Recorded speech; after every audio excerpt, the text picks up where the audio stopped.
Hare Krishna, Radhe Radhe. Welcome to my channel. आशा करती हूँ आप अच्छे होंगे, स्वस्थ होंगे और मंगल में होंगे। आज मैं आपके सामने एक वीडियो लेकर आई हूँ। मोहिनी एकादशी की कथा पावन पवित्र फलकारी है। बड़ी मन भाव से सुनिएगा। जय गणेश गिरिजा सुमन मंगल मूल सुजान, कहते अयोध्या दास तुम दियो अवे वरदान। बोलो गणेश जी महाराज की जय, लक्ष्मी नारायण भगवान की जय, ग्यारस माता की जय। आइए मोहिनी एकादशी की कथा सुनते हैं। कथा कभी भी खाली हाथ नहीं सुनते। हाथ में दक्षिणा, पुष्प और कुछ तिल के दाने ले लेने चाहिए और तभी हम कथा सुनते हैं। आइए बड़े मन भाव से सुनिएगा। कहते हैं आधा फल तो हमें, व्रत का आधा फल तो कथा सुनने मात्र से मिल जाता है। तो सच्चे मन से, श्रद्धा से कथा सुनिएगा। बोलिए लक्ष्मी नारायण भगवान की जय, एकादशी माता की जय।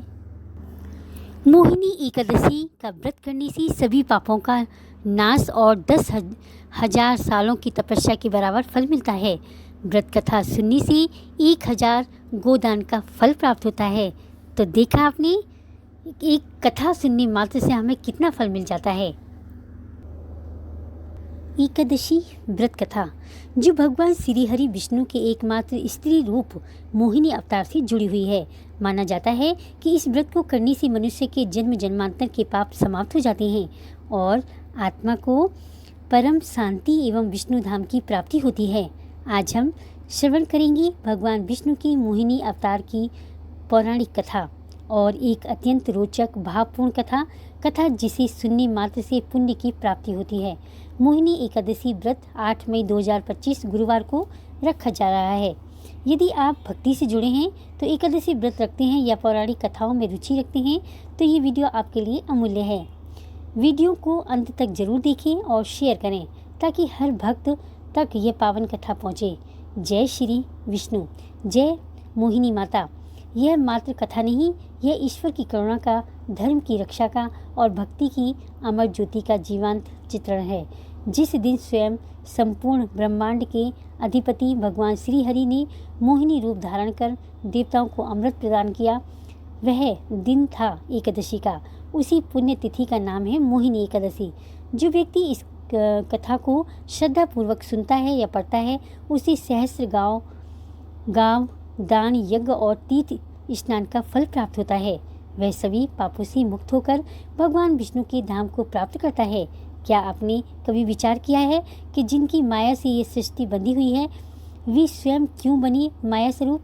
वह कौन सी लीला थी जिसके माध्यम से भगवान विष्णु ने अधर्म को भ्रमित किया और धर्म को विजयी बनाया? भक्तों, मोहिनी एकादशी केवल व्रत का नहीं, यह आत्मा के मोह से मुक्ति का द्वार है। यह व्रत मोह, माया और पाप की बेड़ियों को काटने वाला एक दिव्य उपाय है। इसकी कथा सुनने मात्र से जन्मों के पाप नष्ट हो जाते हैं और प्रभु की कृपा सहज ही प्राप्त हो जाती है। तो आइए हम सब मिलकर हृदय में श्रद्धा, मन में विश्वास और आत्मा से भक्ति के लिए श्रवण करें उस अद्भुत कथा को जिसे सुनकर स्वयं श्री राम जी ने भी अपने गुरुदेव वशिष्ठ जी से मोक्ष का मार्ग जाना था। जय जय श्री हरि, जय जय मोहिनी एकादशी की महिमा।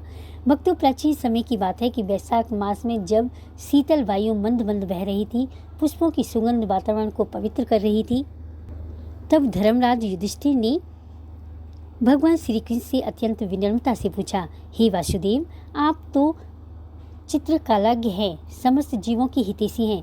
कृपया मुझे यह बताइए कि वैशाख मास के शुक्ल पक्ष की एकादशी का क्या नाम है, उसकी कथा क्या है, उस व्रत के पालन से क्या क्या फल होता है और उसकी विधि क्या है? कृपया कर विस्तार से कहिए जिससे समस्त प्रजा लाभान्वित हो सके। भगवान श्री कृष्ण मुस्कुराए और उन्होंने अपने नेत्रों से करुणा और वाणी से मधुरता भरते हुए कहा, हे धर्मराज, यह प्रश्न पूर्व काल में भगवान श्री राम ने अपने गुरुदेव वशिष्ठ जी से, महर्षि वशिष्ठ जी से पूछा था। आज मैं वही पावन व्रत कथा तुमसे कहता हूँ जिसे सुनकर मनुष्य समस्त पापों से मुक्त हो जाता है और उसे मोक्ष की प्राप्ति होती है। भगवान राम ने एक दिन वशिष्ठ मुनि से प्रश्न किया, हे मुनिवर, कृपया करके मुझे ऐसा व्रत बताइए जो समस्त पापों का विनाश कर दे, मोह जाल को काट डाले और मेरे जीवन को शुद्ध बना दे। वशिष्ठ मुनि बोले, हे राम, वैशाख मास की शुक्ल पक्ष की जो एकादशी होती है वह मोहिनी एकादशी के नाम से जानी जाती है। यह व्रत इतना प्रभावशाली है कि यदि कोई मनुष्य इसे श्रद्धा, भक्ति और नियम पूर्वक करता है तो वह जीवन के समस्त पापों से मुक्त होकर श्री हरि विष्णु के लोक को प्राप्त होता है। अब मुनि वशिष्ठ उस कथा को कहते हैं जो प्राचीन काल में घटित हुई थी। एक समय की बात है, सरस्वती नदी के पवित्र तट पर भद्रावती नामक एक नगर था। वहाँ एक अत्यंत धर्मात्मा राजा राज्य करता था जिसका नाम था घृतमान। वह चंद्रवंश में उत्पन्न हुआ था और अपनी न्याय प्रियता व धर्म पालन के लिए प्रसिद्ध था। उसी नगर में एक धनवान वैश्य रहता था जिसका नाम था धनपाल। उसका हृदय अत्यंत पुण्यशील और करुणा से परिपूर्ण था। उसने अनेकों धर्मशालाएं, कुएं, बावड़ियां, मंदिर और गौशाला बनवाए। वह भूखे को अन्न, प्यासे को जल और दुखी को सतावना देता। उसका जीवन भगवान विष्णु के भक्ति में समर्पित था। धनपाल के 5 पुत्र थे, सुमना, मेधावी, सुकृति, घृतिमान और धृष्टबुद्धि। 5वां पुत्र धृष्टबुद्धि अपने नाम के अनुरूप ही था। अत्यंत दुराचारी, अपवित्र और अधर्मी। जुआ, शराब, स्त्रियों के पीछे भागना, चौर्य कर्म, दुर्व्यसन, कोई भी पाप ऐसा पाप नहीं था जो उसने नहीं किया हो। उसके व्यवहार से धनपाल का हृदय टूट गया। उसने अनेक बार समझाया, समझाने के बाद दंडित किया, लेकिन जब कुछ भी असर न हुआ तो उसने विवश होकर धृष्ट बुद्धि को घर से निकाल दिया। नगरवासियों ने भी उससे किनारा कर लिया। उसका जीवन अंधकार में हो गया। न अन्न, न वस्त्र, न छत। वह दर दर भटकता, कूड़ा कचरा खाता, गलियों में सोता और पश्चाताप की आग में जलता। एक दिन भाग्यवश वह महर्षि कौंडिन्य के आश्रम पहुंचा गया। वह समय वैशाख मास का था और कौंडिन्य मुनि गंगा स्नान कर आश्रम से लौट रहे थे। उनके शरीर से दिव्यता झलक रही थी। धृष्ट बुद्धि ने उनके चरणों में गिरकर करुणा स्वर में कहा, हे तपोधन, कृपया कीजिए, मेरा जीवन पाप से भर गया है। मुझे ऐसा उपाय बताइए जिससे मेरा उद्धार हो जाए। कौंडिन्य मुनि ने करुणा से कहा, हे वत्स, तुमने तो पाप किया है, उनके लिए पश्चाताप ही प्रथम उपाय है और दूसरा कोई उपाय नहीं। मोहिनी एकादशी का व्रत इस दिन उपवास रखो, प्रभु का स्मरण करो, रात्रि में जागरण करो और अगले दिन ब्राह्मण को दान दो। यह व्रत मेरु पर्वत जैसे पापों को भी नष्ट कर देता है। धृष्ट बुद्धि ने मुनि के वचनों को आत्मसात किया और पूरे विधि पूर्वक मोहिनी एकादशी का व्रत किया। उसने दिन भर अन्न जल त्याग कर व्रत किया। रात्रि में भजन कीर्तन में भाग लिया। अगले दिन स्नान कर ब्राह्मणों को दान दक्षिणा देकर भोजन कराया। इस पुण्य व्रत के प्रभाव से उसका समस्त पाप धुल गए। वह निष्पाप हो गया और अंत समय में दिव्य देह प्राप्त कर गरुड़ पर आरूढ़ होकर श्री विष्णु धाम को चला गया। हे राम, ये मोहिनी एकादशी का व्रत ऐसा है जो न केवल जीवन की दिशा बदल देता है अपितु परलोक तक सुधर जाता है। फिर श्री कृष्ण युधिष्ठिर जी से कहते हैं, हे धर्मराज, जो मनुष्य इस व्रत को श्रद्धा से करता है उसे सहस्त्र गोदान, स्वर्णदान और अन्नदान का फल प्राप्त होता है। यह व्रत धन, संतान, सौभाग्य और मोक्ष प्रदान करने वाला है और जो भक्त केवल इस कथा को सुनते हैं वे भी पुण्य के भागी बनते हैं। हे धर्मनिष्ठों, मोहिनी एकादशी केवल एक व्रत नहीं है, यह मोह और माया के बंधनों को काटने वाला आत्मज्ञान का द्वार है। यह व्रत श्री हरि की उस लीला से जुड़ा हुआ है जो उन्होंने स्वयं मोहिनी रूप धारण किया था। देवताओं और दैत्यों ने जब समुद्र मंथन किया था तो अंत में अमृत निकला। उस अमृत के लिए दोनों पक्षों में संघर्ष हो गया। तब भगवान विष्णु ने मोहिनी रूप धारण कर असुरों को मोह में डालकर देवताओं को अमृत पान कराया। उसी दिन से इस एकादशी का नाम मोहिनी एकादशी, यह श्री हरि विष्णु के उस मोह विनाशक स्वरूप का स्मरण कराती है जिसमें वे स्वयं माया को पराजित करते हैं। जो मोहिनी एकादशी व्रत करता है वह मोह से मुक्त हो जाता है और यह कथा सच्चे भाव से सुनता या पढ़ता है उसके जीवन में आनंद, शांति और श्री हरि की कृपा स्थायी हो जाती है। जय जय श्री हरि विष्णु, जय मोहिनी एकादशी माता। यह कथा उन अनगिनत रहस्यमय और अद्भुत घटनाओं में से एक है जिसमें भगवान विष्णु ने सृष्टि की रक्षा के लिए मोहिनी रूप में अवतार लिया था। यह कथा केवल मोहिनी एकादशी से जुड़ी नहीं है, बल्कि यह दर्शाती है जब भी देवताओं पर संकट आता है, भगवान विष्णु अपने अद्भुत रूप में प्रकट होकर धर्म की रक्षा करते हैं। सनातन धर्म में भगवान विष्णु के अनेक अवतार हैं, मत्स्य, कूर्म, वराह, नरसिंह, वामन, परशुराम, राम, कृष्ण आदि। परंतु इन सभी में एक अवतार सबसे अनूठा है, मोहिनी अवतार। यह विष्णु भगवान का एकमात्र स्त्री रूप है, जिसमें उन्होंने नारी के रूप में आकर देवताओं की रक्षा की और अमृत को असुरों के हाथों में जाने से बचाया। यह कथा केवल शक्ति और चातुर्य की ही नहीं, बल्कि धर्म और अधर्म के संघर्ष की है। इसमें छल, मोह, बलिदान और ब्रह्म की योजना का गूढ़ रहस्य छिपा है। आइए इस अद्भुत कथा को विस्तार से जानते हैं। बहुत प्राचीन समय की बात है। त्रिलोक में अत्यंत उथल पुथल मची हुई थी।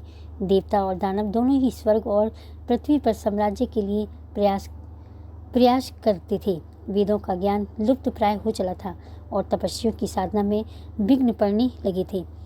उस समय असुर, विशेषकर महाबली राक्षसों ने आत्मधिक शक्ति अर्जित कर ली थी और देवताओं को पराजित कर स्वर्ग से निष्कासित कर दिया था। इंद्र, वरुण, अग्नि, यम सभी देवता ग्रस्त उठे। उन्होंने ब्रह्मा जी से सलाह ली और फिर सब मिलकर क्षीर सागर के शयन कर रहे भगवान विष्णु के शरण में पहुंचे। भगवान विष्णु ने उनकी बातों को ध्यानपूर्वक सुना और उन्हें एक उपाय बताया। उन्होंने कहा कि अमरत्व की प्राप्ति के लिए समुद्र मंथन करना चाहिए, जिससे अमृत निकलेगा। वह अमृत देवताओं को बल प्रदान करेगा और वे असुरों को पराजित कर सकेंगे। लेकिन यह कार्य अकेले देवताओं के वश का नहीं था, अतः असुरों को जब भी उसमें साझीदार बनाना पड़ा। देवता और असुर दोनों पक्ष समुद्र मंथन के लिए एकमात्र हुए। मंदराचल पर्वत को मंथनी और बासुकी नाग की रस्सी बनाकर उन्होंने समुद्र मंथन प्रारंभ किया। यह एक अत्यंत कठिन और लंबी प्रक्रिया है। जब मंथन शुरू हुआ तो सबसे पहले हलाहल विष निकला, जो अत्यंत घातक और विनाशकारी था। कोई भी उसे ग्रहण करने को तैयार नहीं था। जब समस्त देवता दानव भयभीत होकर पीछे हटने लगे, तब भगवान शिव ने संसार की रक्षा हेतु उस विष को अपने कंठ में धारण किया। तभी से वे नीलकंठ कहलाए। इसके पश्चात मंथन से एक एक करके रत्न निकले। ऐरावत हाथी, कामधेनु, गाय, कल्प वृक्ष, अप्सराएं, चंद्रमा और अंततः लक्ष्मी जी प्रकट हुई, जिन्हें भगवान विष्णु ने अपनी पत्नी के रूप में स्वीकार किया। मंथन का अंतिम और सबसे महत्वपूर्ण फल था अमृत कलश। जब भगवान धन्वंतरी अमृत कलश लेकर प्रकट हुए, तब देवता और असुर दोनों ही उसकी ओर लपटे। असुर अमृत प्राप्त करने की लालसा थे और उनकी संख्या और शक्ति अधिक थी। देवता चिंतित होते कि यदि असुर अमृत प्राप्त कर लेंगे तो उनका विनाश निश्चित नहीं है। उस संकट को दूर करने के लिए भगवान विष्णु ने एक दिव्य रूप धारण किया, मोहिनी स्वरूप। मोहिनी का सौंदर्य ऐसा था कि देखने वाला उसे देखता ही रह जाए। देवता और असुर दोनों ही उसकी ओर आकर्षित हो उठे, पर मोहिनी ने अपनी मधुर मुस्कान से, सौम्य वाणी से सबको शांति से बिठा दिया और कहा, मैं अमृत वितरण करूंगी, लेकिन मेरी एक शर्त है। मैं जिसे जैसा दूं वो वैसे ही स्वीकार करेगा। उसकी मधुरता और आकर्षण की वशीभूत होकर सभी असुर सहमत हो गए। मोहिनी ने चालाकी से सबसे पहले देवताओं को अमृत पिलाया शुरू कर दिया। असुर भ्रमित होकर अपनी बारी की प्रतीक्षा करते रहे। तभी एक चालाक राक्षस स्वरभानु देवता का रूप धारण कर देवताओं के मध्य जा बैठा और अमृत पीने लगा। लेकिन जैसे ही अमृत उसके कंठ में पहुंचा, सूर्य और चंद्रमा ने उसको पहचान ली और भगवान विष्णु को सूचित किया। मोहिनी रूप में भगवान विष्णु ने तत्क्षण सुदर्शन चक्र चलाया और स्वरभानु का सिर उसके धड़ से अलग कर दिया, किंतु अमृत गले तक पहुंच चुका था, अतः उसका सर और धड़ दोनों अमर हो गए थे। उसका सिर राहु और धड़ केतु कहलाया। तभी से राहु और केतु सूर्य और चंद्रमा से शत्रुता रखते हैं और काल काल पर उन्हें घृष्यते हैं, जिसे हम ग्रहण के रूप में जानते हैं। इस प्रकार देवताओं को अमृत प्राप्त हुआ और वे पुनः बलवान हो गए। उन्होंने असुर को पराजित कर स्वर्ग लोक को पुनः प्राप्त किया। भगवान विष्णु का यह मोहिनी अवतार केवल एक स्त्री रूप नहीं, यह सृष्टि की रक्षा के लिए रचा गया था। एक अद्भुत अलौकिक लीला थी। इस रूप में भगवान ने यह सिद्ध किया कि नारी का सौंदर्य केवल मोहित करने वाला नहीं, बल्कि संकट से उभारने वाला भी हो सकता है। यह मोहिनी अवतार न केवल प्राचीन दृष्टि से बल्कि आत्मधिक रूप से भी अत्यंत महत्वपूर्ण है। यह दर्शाता है कि भगवान जब भी सृष्टि में धर्म का हास देखते हैं, तब वह किसी न किसी रूप में अवतरित होते हैं, धर्म की स्थापना करते हैं। मोहिनी एकादशी इसी मोहिनी अवतार की स्मृति में बनाई गई है। इस दिन व्रत रखने से मोह का नाश होता है, चित्त शुद्ध होता है और भक्तजन भगवान विष्णु की कृपा के पात्र बन जाते हैं। जो व्यक्ति इस कथा को श्रद्धापूर्वक सुनता है या पढ़ता है, उसे सहस्र गांव, दान, यज्ञ और तीर्थ स्नान का फल प्राप्त होता है। यह कथा हमें सिखाती है कि विश्वास और धैर्य और भक्ति के साथ यदि हम जीवन की कठिनाइयों का सामना करें, तो स्वयं भगवान हमारी सहायता के लिए कोई न कोई रूप लेकर अवश्य प्रकट होते हैं। श्री हरि भगवान विष्णु की जय हो।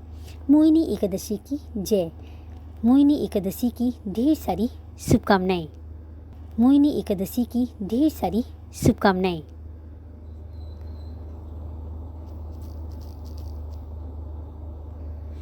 हिंदू पंचांग के अनुसार 7 मई 2025 को 10:19 पर एकादशी तिथि प्रारंभ होगी और 8 मई 2025 को दोपहर 12:29 पर एकादशी तिथि समाप्त होगी। उदया तिथि में मोहिनी एकादशी व्रत 8 मई 2025 गुरुवार को रखा जाएगा। इस दिन भगवान विष्णु की मोहिनी स्वरूप वे माता लक्ष्मी जी की पूजा करने से मनवांछित फल की प्राप्ति होती है। मोहिनी एकादशी व्रत धारण का समय है। मोहिनी एकादशी व्रत पारण का समय है। मोहिनी एकादशी व्रत का पारण 9 मई 2025 को किया जाएगा। व्रत पारण का शुभ मुहूर्त सुबह 5:34 से लेकर सुबह 8:16 तक रहेगा। मोहिनी रूप से यह लीला केवल भौतिक नहीं, गूढ़ आध्यात्मिक भी है। यह दर्शाती है कि अधर्म को पराजित करने के लिए भगवान किसी भी रूप को धारण कर सकते हैं, चाहे वे स्त्री का हो, स्त्री का ही क्यों न हो। इस अवतार की विशेषता क्या है, आइए जानते हैं। यह भगवान विष्णु का एकमात्र स्त्री अवतार है। इसमें भगवान ने माया और चातुर्य से धर्म की रक्षा की। यह अवतार मोह आकर्षण की वास्तविक प्रकृति को भी दर्शाता है कि सत्य और धर्म के साथ ही यह सार्थक है। यही कारण है कि मोहिनी एकादशी का नाम इस अवतार के नाम पर रखा गया। मोहिनी अवतार की यह कथा हमें सिखाती है कि धर्म की रक्षा के लिए भगवान किसी भी रूप में प्रकट हो सकते हैं। यह कथा केवल एक धार्मिक घटना नहीं, बल्कि नीति, संकल्प और उद्देश्य का प्रतीक है। जो भक्त मोहिनी अवतार की कथा को श्रद्धा से सुनता है, उसे मोह, अज्ञान, पाप, आसक्ति से मुक्ति मिलती है और वह अपने जीवन को धर्म पथ पर स्थिर कर सकता है। मोहिनी एकादशी व्रत विधि 10वीं तिथि को रात्रि में सात्विक भोजन करें और काम क्रोध से दूर रहें। एकादशी के दिन ब्रह्म मुहूर्त में उठकर स्नान करें, व्रत का संकल्प लें, भगवान विष्णु की पूजा, तुलसी मैया के वृक्ष की पूजा, पीले पुष्प, दीप, धूप, नैवेद्य से करें। दिन भर उपवास करें, निर्जला का फलाहार करें, रात्रि में भजन कीर्तन का जागरण करें। द्वादशी को ब्राह्मण को भोजन दान देकर व्रत का पारण करें। व्रत का फल सहस्र गोदान जितना पुण्य, पूर्व जन्मों के पापों का नाश, मोह, माया और भ्रम से मुक्ति, विष्णु लोक की प्राप्ति। इस प्रकार मोहिनी एकादशी केवल एक व्रत नहीं, अपितु आत्मा की शुद्धि, मोक्ष का साधन है। जो श्रद्धा से इस व्रत को करता है, वे सभी पापों से मुक्त होकर भगवान विष्णु के धाम को जाता है। अगर आपको ये कथा भावभीनी लगी हो तो कृपया इस वीडियो को लाइक करें, चैनल को सब्सक्राइब करें, कमेंट में जय श्री कृष्णा लिखकर अपनी भक्ति भाव को प्रकट करें। हे श्री हरि, अगर मैंने कथा अधूरी पढ़ी हो तो पूरी करना, पूरी पढ़ी हो तो मान रखना, कहने सुनने वाली सभी की मनोकामना पूर्ण करना। बोलो लक्ष्मी माता की जय, लक्ष्मी नारायण भगवान की जय, मोहिनी एकादशी माता की जय। अगर वीडियो अच्छी लगी हो तो लाइक करें, कमेंट करें, मीनूज लाइफ स्टाइल को सब्सक्राइब करें। ये वीडियो ज़्यादा से ज़्यादा अपने फ्रेंड्स में शेयर करें, क्योंकि कथा सुनने मात्र से इतना फल मिलता है कि आपने सुना ना कथा में, तो ये अगर आप शेयर करोगे तो औरों का भी भला हो सके। और अपने शास्त्रों का प्रचार करना भी एक सेवा है। ज़्यादा से ज़्यादा अपने फ्रेंड्स में शेयर करें, आप भी श्रवण करें। हरे कृष्णा, राधे राधे।